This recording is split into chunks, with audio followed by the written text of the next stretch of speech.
बिहार में बदलाव के लिए एकमात्र रास्ता वो है स्कूल का वास्ता। तो आप लोग भारी मतों से विजय बनाइए प्रशांत किशोर जी को।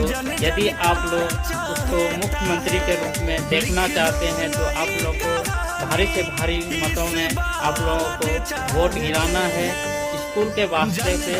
यदि आप लोग 10,000 के चक्कर में 5 साल में 10,000 मिले इसके चक्कर में यदि रहते हैं तो रह जाइएगा ऐसे ही। यदि आपको 10,000 से 12,000 प्रति माह लेना है तो स्कूल का रास्ता सबसे अच्छा है, बिहार के बदलाव का रास्ता।